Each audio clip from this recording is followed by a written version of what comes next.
To be over ambitious is really madness on this planet for mankind.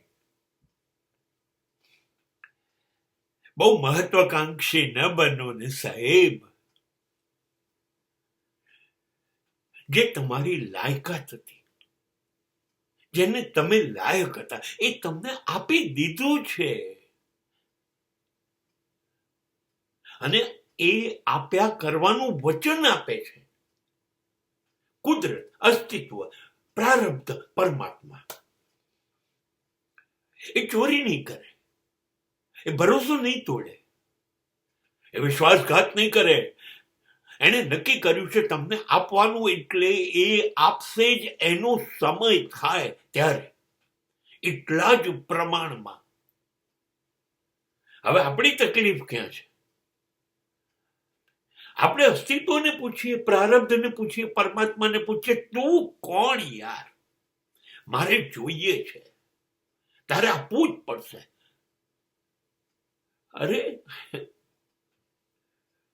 તમે તો you are going to challenge the superpower.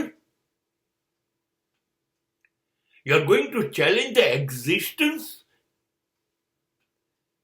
તમે તો કુદરતને, અસ્તિત્વને, પરમાત્માને પડકારો છો. ના શું આપે? હું લઈ જ લઈશ, મારે આ જોઈએ જ છે. એ ક્યાં કરે યાર? જે છે એ રાખો ને. માછલી સમુદ્રમાં તર્યા કરે, મંજૂર. નદીમાં નદીની માછલી તર્યા કરે. હવે સમુદ્રની માછલી જો નદીમાં ને નદીની માછલી સમુદ્રમાં જવાની આશા રાખશે તો બંને બાજુ મૃત્યુ નિશ્ચિત. એક વૃક્ષ પરથી બીજા વૃક્ષ ઉપર બંદરનું કૂદી જવું એ એનો સ્વભાવ છે. એ એને આપ્યું છે કુદરતે. હવે પહાડની એક ટેકરી પરથી બીજી ટેકરી પર કૂદશે તો એનું મૃત્યુ નિશ્ચિત. હું એક સામાન્ય માણસ છું, એક નોકરિયાત છું, એક શિક્ષક છું. That is all. મારા માટે એક સામાન્ય ઘર, એક સામાન્ય વાહન, બસ આ જીવન છે. નહીં, મને મુકેશ અંબાણી બનવું છે, મને બિલ ગેટ્સ બનવું. મર મુઆ, તારે જે આ હવે લાફો મારશે કે નહીં મારે કુદરત? તું લાયક છું શિક્ષક બનવાને, બસ that is all. 1 bedroom, drawing room, kitchen તારા માટે ઓકે છે, એક બાઇક ઓકે છે, that is all. Why you R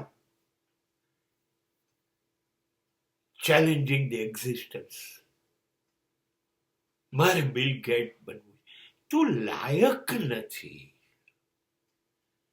જો તું લાયક હોત તો તને ઈશ્વરે આપી જ દીધો હોત. આપણી અપેક્ષાથી વધારે ને વધારે બહુ જ માંગવું એ જંગલિયત છે, મૂર્ખામી છે, બેવકૂફી છે. આ દોડ્યા જ કરો, નહીં મળે એવું એ લોકોએ કહી દીધું. તમે દોડો, તમારી તાકાત હોય તો લઈ લો, નહીં મળે. આપણે જોવું તો જોઈએ ને, આપણી કેપેસિટી, આપણી કેપેબિલિટી, આપણી સ્ટ્રેન્થ.